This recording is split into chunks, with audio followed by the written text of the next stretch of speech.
Well, you know how I like to work things when I plan for talks. I came up with the title for today probably a couple of months ago, which is all well and good for planning purposes, but it doesn't always work so well when something happens in the world the week before that maybe needs to be addressed. So, you know what I always say, never let a talk title stand in the way of what you want to talk about.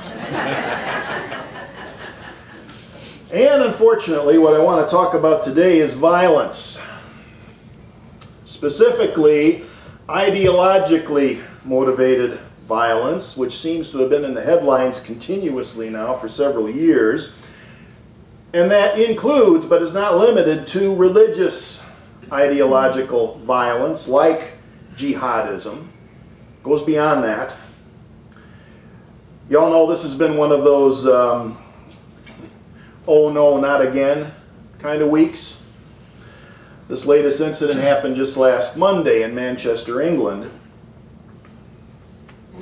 They specifically intentionally targeted an event where they knew there were going to be lots of teenage and preteen girls trying to show the world that they can be as barbaric as possible. They want the world to know that they can kill children without even blinking. And they don't care if they die in the process. There's the message.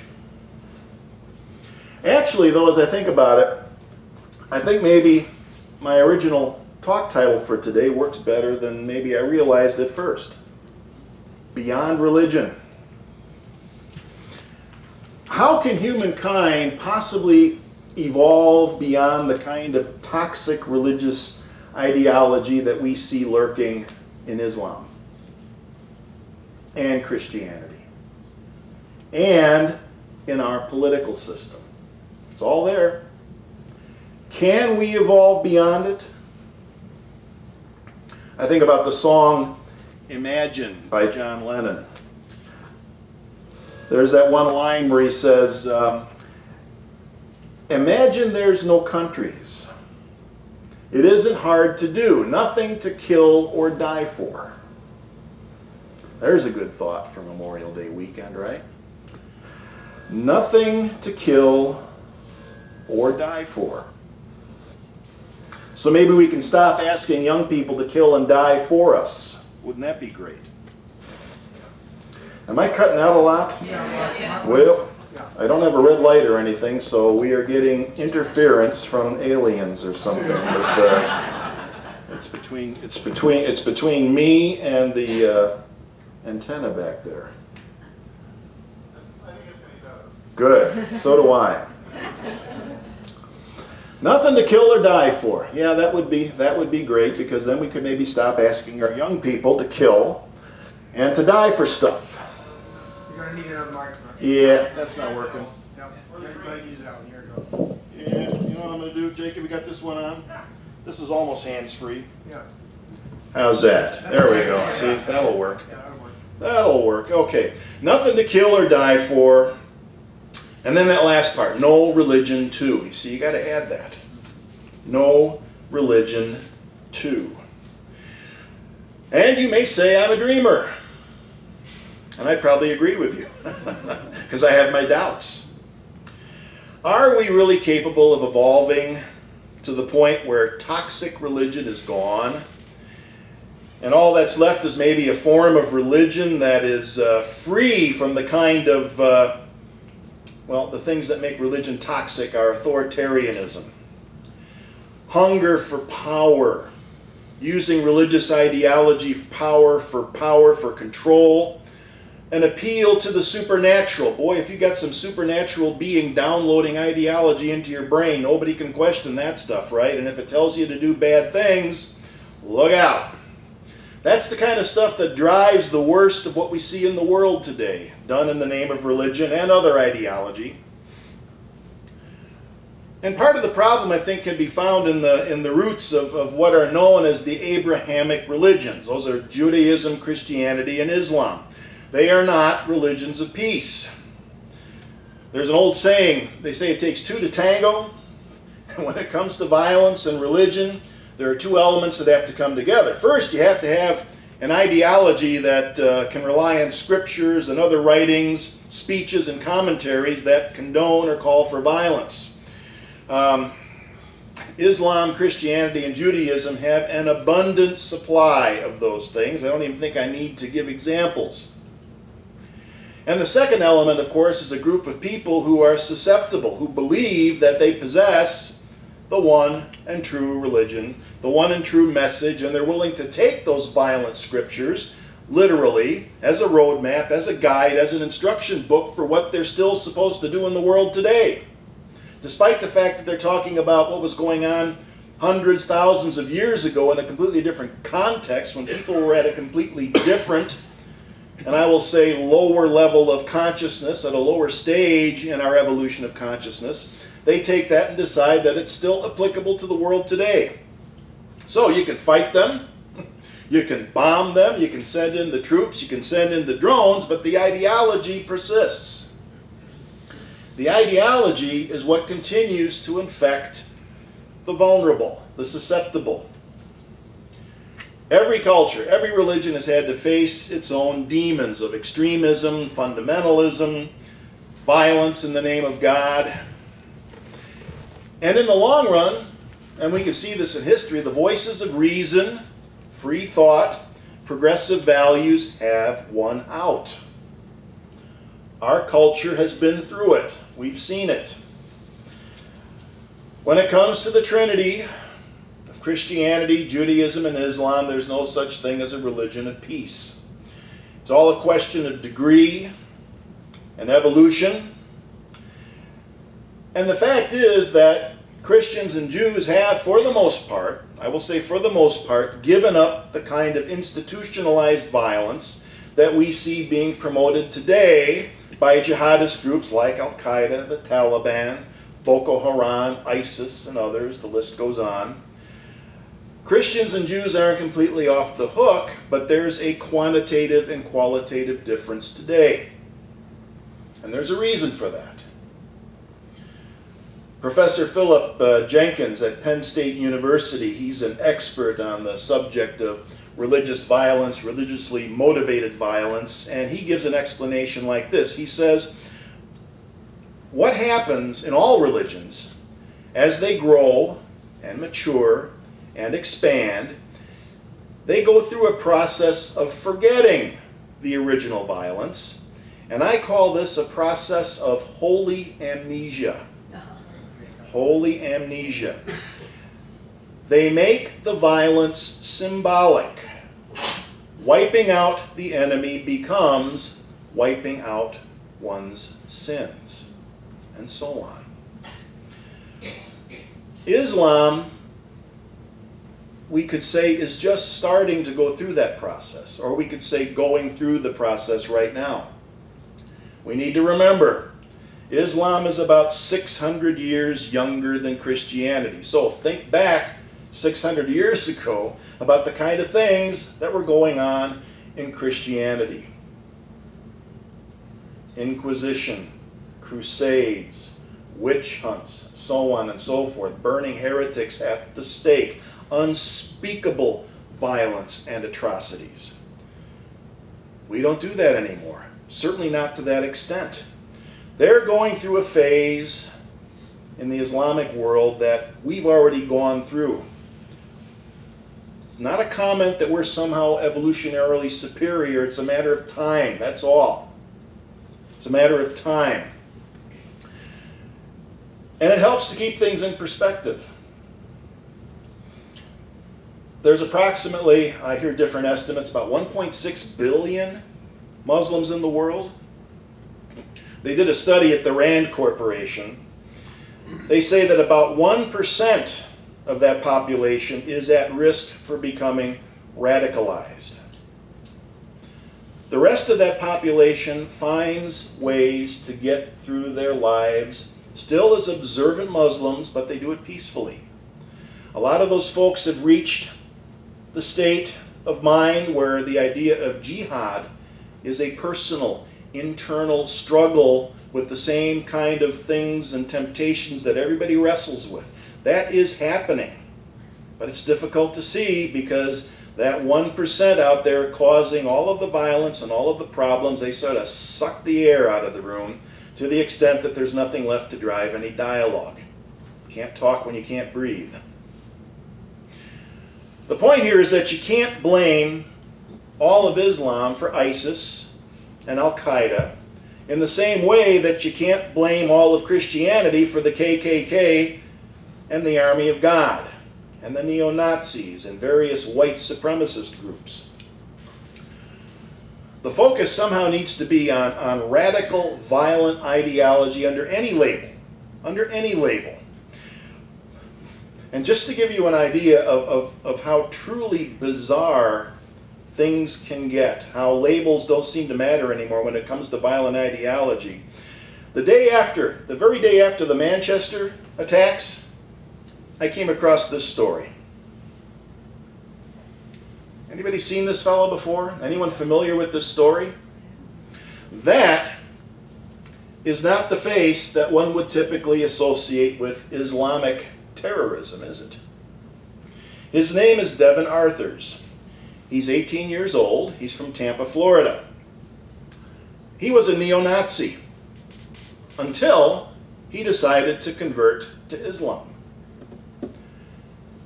There's a certain small percentage of people in this world who are born and bred contrarians, right?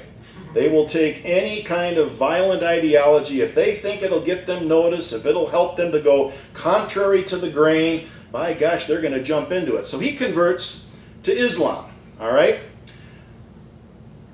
His two neo-Nazi roommates find out that he converted, and so they start mocking his new religion. So he kills them. That's the story. I read that. I laughed at first. I will tell you, I laughed at first because it just was so mind-boggling. And here's the other part that hasn't received much coverage. He had a third roommate who survived. He is a member of the Florida National Guard and a neo-Nazi. When they investigated to see, they wanted to check on his well-being after the two roommates wind up dead, they check on his well-being, they find out that he has explosives and bomb-making equipment in his garage.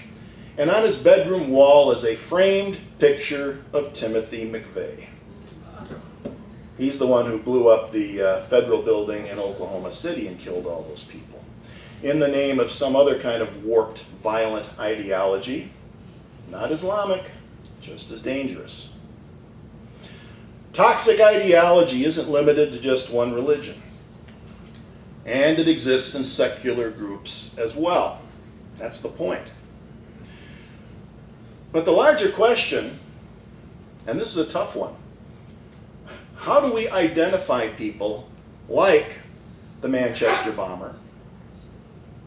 There's no one profile for this stuff.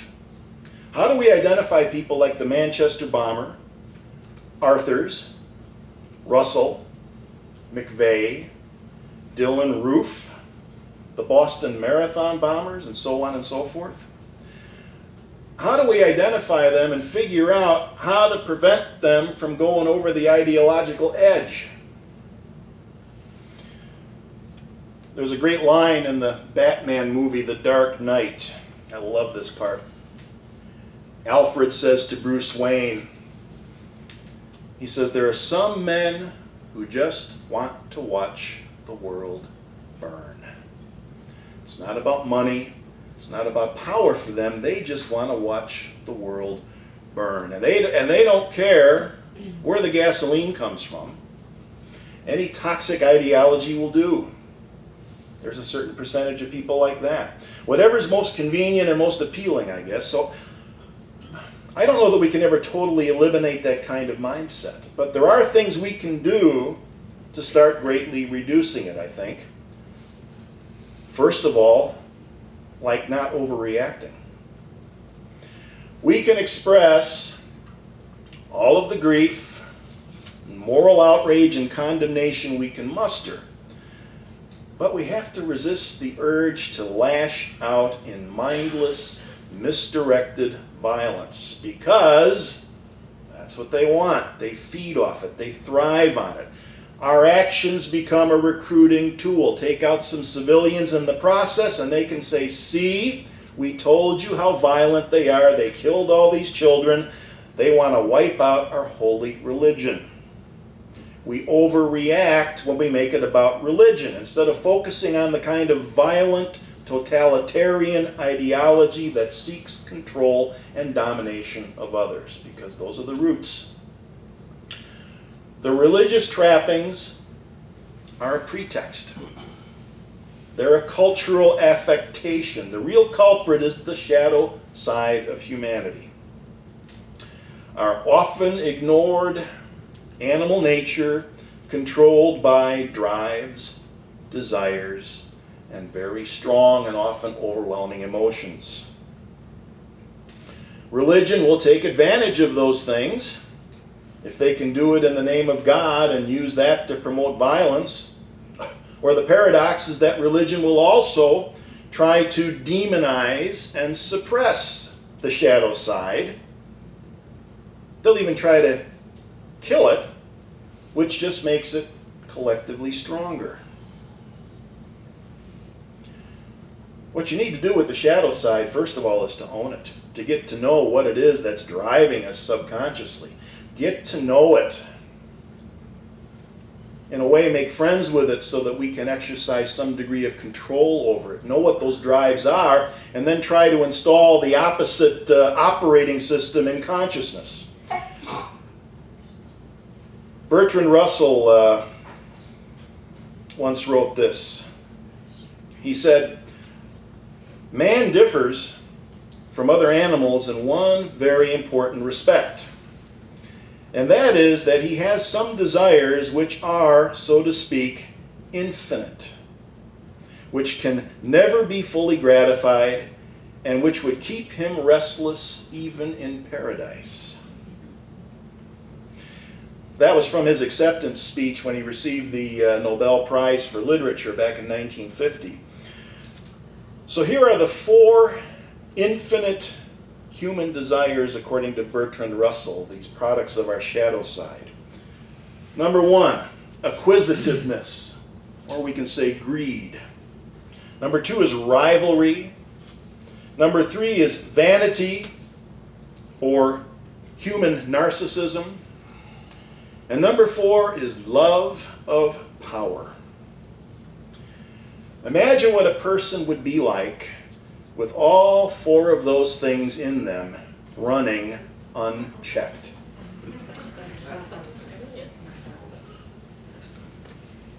I've heard of a time when children were taught about the importance of values that are the polar opposite of those 4 desires.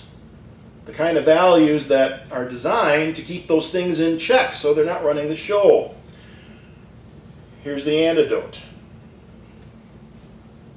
Instead of acquisitiveness and greed, how about cultivating generosity or even frugality, where you learn how to get by with what you have or with the least amount, or at least learn, first of all, how to be giving, and then how to say enough. Did anyone learn that? Was that something that people tried to get across to us when we were young? How about instead of rivalry, we were to try cooperation and compromise?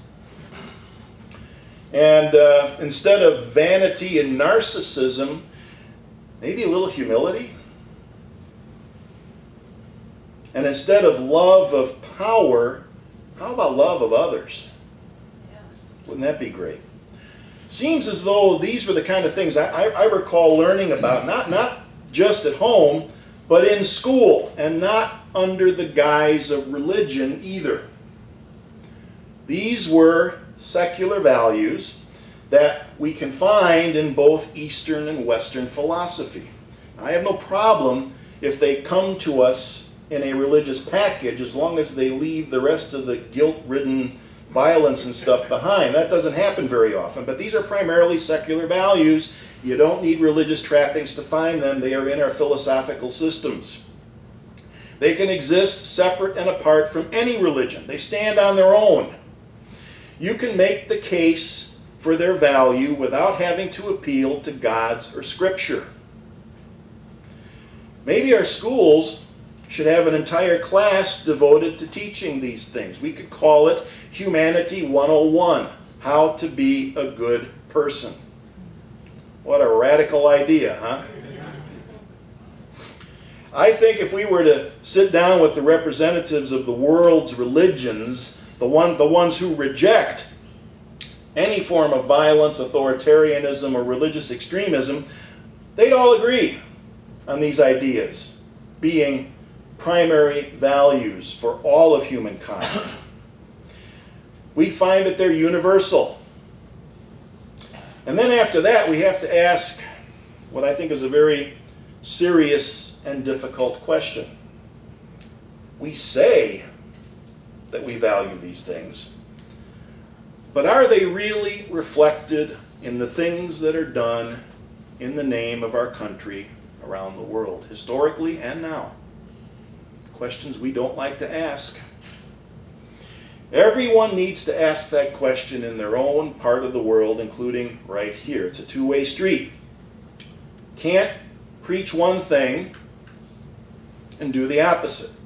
Can't say that you hold this group of values and then do the things that are the contrary of those values. There's a word for that. Nobody likes a hypocrite.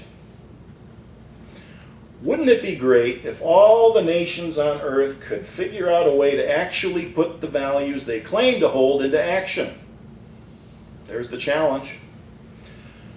All right, no perfect solutions that I know of, but we can certainly do better than our current pattern of overreacting and seeing violence as the first, best, and only solution when dealing with radical and violent ideology.